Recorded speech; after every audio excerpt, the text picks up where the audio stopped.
बापू के साधकों ने किया वैलेंटाइन डे का विरोध में हरिगढ़ शहर में निकाली संकीर्तन यात्रा। साधकों ने कहा मनाए मातृ पितृ पूजन दिवस।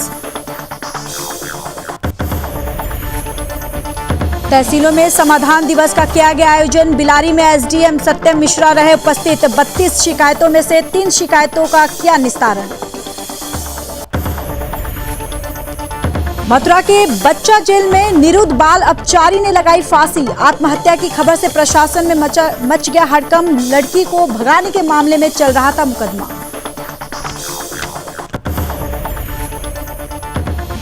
खुशीनगर में दिखा कोहरे का कहर। तेज रफ्तार अज्ञात वाहन ने ऑटो को मारी टक्कर। हादसे में 4 लोगों की मौत, 4 लोग घायल। मौके पर मची चीख पुकार।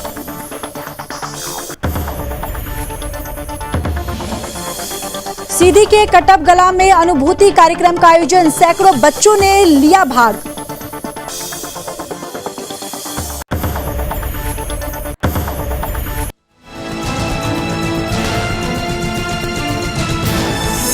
आप देख रहे हैं सुदर्शन न्यूज। नमस्कार, आप देख रहे हैं सुदर्शन न्यूज। मैं हूं आपके साथ ज्योति यादव। बुलेटिन की शुरुआत करेंगे इस वक्त की बड़ी और अहम जानकारी के साथ। खबर यूपी के मुरादाबाद से है, जहां सभी अलग अलग तहसीलों में समाधान दिवस का आयोजन किया गया। वहीं बिलारी में समाधान दिवस के रूप में एडीएम वित्त सत्यम मिश्रा उपस्थित रहे और एडीएम एसडीएम मनी अरोड़ा और क्षेत्राधिकारी राजेश कुमार सिंह ने फरियादियों की समस्याएं सुनी। दरअसल एसडीएम वित्त सत्यम मिश्रा ने अवैध कब्जे और अवैध रूप से की जा रही प्लांटिंग पर उप जिलाधिकारी को जांच कर कार्रवाई करने के आदेश दिए। वहीं बिलारी तहसील समाधान दिवस में लगभग 32 शिकायतें आई, जिनमें से 3 शिकायतों का मौके पर निस्तारण किया गया। विशेषकर सरकारी भूमि पर अवैध कब्जे विद्युत विभाग और विकास खंड को लेकर रही। और साथ ही साथ समाधान दिवस में आए एडीएम सत्यम मिश्रा ने बताया कि आज 32 शिकायतें आई, जिसमें 3 शिकायतों का निस्तारण किया गया और दिवस में मौजूद सभी अधिकारियों को विभागों से संबंधित शिकायतों को शीघ्र यहां निस्तारण करने के भी आदेश दिए गए और कहा कि शिकायतकर्ता को भी जांच कर पूरी जानकारी देनी चाहिए।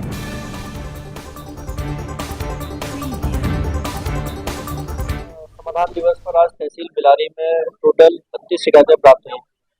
32 में से 3 का मौके पर ही निस्तारण कर दिया गया। शिकायतों का जो सामान्य स्वभाव रहा है वह अवैध कब्जे को लेकर रहा है। रोड के संबंध में बिजली विभाग की कुछ शिकायतें हैं, इसके अलावा सप्लाई डिपार्टमेंट संबंधित विभागों को निर्देशित किया गया कि समस्त शिकायतों का समयबद्ध गुणवत्तापूर्वक निस्तारण सुनिश्चित कराएं और इसमें किसी भी प्रकार की लापरवाही न स्वयं स्तरीय निरीक्षण करें और निरीक्षण करने के बाद संबंधित पक्षों को बुला करके ही गुणवत्तापूर्वक निस्तारण। इस संबंध में एसडीएम बिलारी को निर्देशित किया गया है कि वह स्तरीय निरीक्षण करेंगे और अगर ऐसी कोई शिकायत पाई जाती है तो उसका तत्काल विधिक निस्तारण करके मुझे अवगत कराएं। खबर यूपी के हरिगढ़ से है, जहां संत आशाराम बापू जी के साधकों ने वैलेंटाइन डे का विरोध किया और संत आशाराम बापू के साधकों ने हरिगढ़ शहरों में संकीर्तन यात्रा निकाली। ये यात्रा 14 फरवरी के कारण निकाली गई है। दरअसल पाश्चात्य संस्कृति का अनुसरण करने वाले लोग इस दिन वैलेंटाइन डे मनाते हैं। इसका विरोध करते हुए उनके साधकों ने मातृ पितृ पूजन दिवस मनाने को कहा।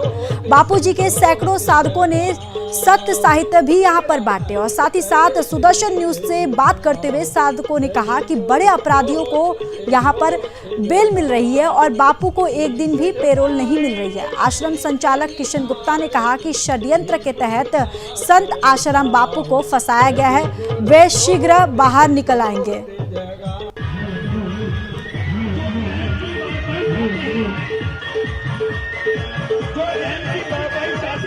में आज संत आशाराम बापू के साधकों के द्वारा मातृ पितृ पूजन दिवस के ऊपर यात्रा निकाली जा रही है। मैं आपको बता दूं, ये वही संत आशाराम बापू हैं जो पिछले 10 सालों से जेल में बंद हैं। यहाँ पर मैं उनके भक्त हैं, उनसे जानेंगे। आप बताइए किस निमित्त से ये यात्रा निकाली जा रही है? 14 फरवरी के निमित्त मातृ पितृ पूजन दिवस के निमित्त यात्रा निकाली जा रही है। युवा लोग पुष्प दे देते हैं और कहते हैं कि ये प्यार होता है। कोई लड़का लड़की को लेके भाग जाता है, उसको प्यार बताते हैं, लेकिन सच्चा प्यार तो हमें संत श्री आसाराम जी बापू ने बताया कि 14 फरवरी को मातृ पितृ पूजन दिवस की पूजा होनी चाहिए। देखिए, यहाँ सत्य साहित्य का भी वितरण हो रहा है। यहाँ पर लोग संत आशाराम बापू के सत्य साहित्य का वितरण कर रहे हैं। ऋषि प्रसाद नाम की पुस्तक यहाँ पर बांटी जा रही है। आप बताइए कितने सालों से कर रहे हैं ये सेवा? मैं कम से कम 14, 15, 20 साल हो गए करीब जी। ऋषि प्रसाद की सेवा करते करते जी। घर घर ऋषि प्रसाद का सुप्रचार होता है पूरे देश में। आप इतनी सेवा कर रहे हैं, बापू बाहर नहीं आ रहे, क्या कारण है उसका? इसका कारण ये है कि पूरा षड्यंत्र है। पूज्य बापू जी हमारी गंगा की तरह पवित्र हैं, उनको शीघ्र से रिहा करना चाहिए। जब जो है मुख्य आरोपी तेजपाल को भी बाहर कर दिया, गोवा सरकार ने उन्हें क्लीन चिट दे दी, तो पूज्य बापू जी तो गंगा की तरह पवित्र है, इनको शीघ्र से रिहा करना चाहिए।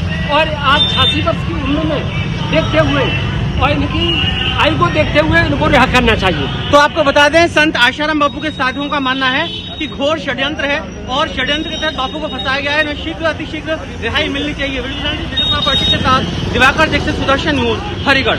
बढ़ते अगली खबर की ओर। उत्तर प्रदेश के जनपद से खबर है, जहां पर आपको बताते चले कि उत्तर प्रदेश के जनपद खुशीनगर से एक बड़ी खबर सामने आ रही है, जहां खुशीनगर के हाटा कोतवाली क्षेत्र के NH 28 से दर्दनाक हादसा हो गया। हादसे में 4 लोगों की मौत हो गई और 4 लोग घायल हो गए। दरअसल खुशीनगर में कोहरे का यहां पर कहर जारी हो गया है और जहां पर तेज रफ्तार अज्ञात वाहन ने एक ऑटो को जबरदस्त यहां पर टक्कर मार दी है। हादसे में एक पुरुष सहित 3 महिलाओं की मौत हो गई और 4 लोग गंभीर रूप से घायल हो गए। बताया जा रहा है कि घने कोहरे के कारण यह हादसा हुआ है। ऑटो में सवार लोग गोरखपुर महानगर से आंखों की यहां पर उपचार करवाकर वापस लौट रहे थे और घायलों के उपचार के लिए PHC भेजा गया। वहीं कुछ घायलों की गंभीर हालत देखकर चिकित्सक ने गोरखपुर के लिए रेफर कर दिया है। दुर्घटना के बाद मौके पर चीख पुकार मच गई और साथ ही साथ टक्कर में ऑटो के यहां पर परखच्चे भी उड़ गए।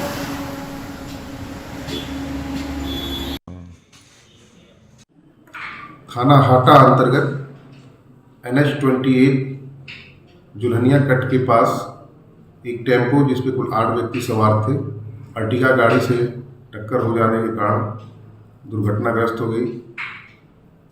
उक्त घटना की सूचना पर तत्काल थाना स्थानीय पुलिस मौके पर पहुंचकर घायलों को चिकित्सा हेतु BRD मेडिकल कॉलेज गोरखपुर भेजा गया, जिसमें से 4 व्यक्तियों की मृत्यु हो गई, जिसमें एक पुरुष और 3 महिलाएं हैं तथा 4 अन्य लोगों का इलाज चल रहा है। प्रकरण में थाना स्थानीय पुलिस द्वारा आवश्यक।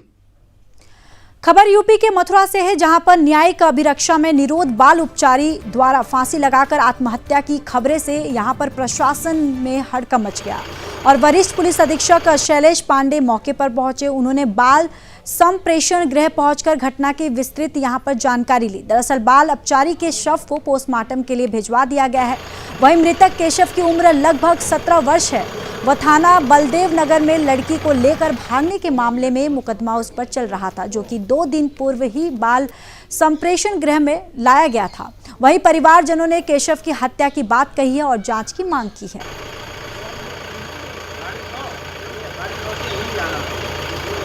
आज मॉर्निंग में बाल संप्रेषण गृह से एक सूचना प्राप्त हुई कि एक बाल अपचारी जिसकी उम्र लगभग 17 साल थी और थाना बलदेव से 363-66 के एक मामले में ये यहाँ पर बाल संप्रेषण गृह में था, उसने फांसी लगा के आत्महत्या कर ली। सूचना प्राप्त होने के बाद मेरे तथा जिलाधिकारी द्वारा घटनास्थल का निरीक्षण भी किया गया है। इस संबंध में विधिक तरीके से शव का पंचायतनामा पोस्टमार्टम करा के आगे की विधिक कार्रवाई सुनिश्चित की जाएगी। इसमें ये जुडिशियल कस्टडी में ये बालक था, तो इसमें जुडिशियल इंक्वायरी भी नियमानुसार संपन्न कराई जाएगी। यहाँ रुकेंगे और एक छोटे से ब्रेक के लिए जल्द हाजिर होंगे। देखते रहिए सुदर्शन न्यूज। आप देख रहे हैं सुदर्शन न्यूज।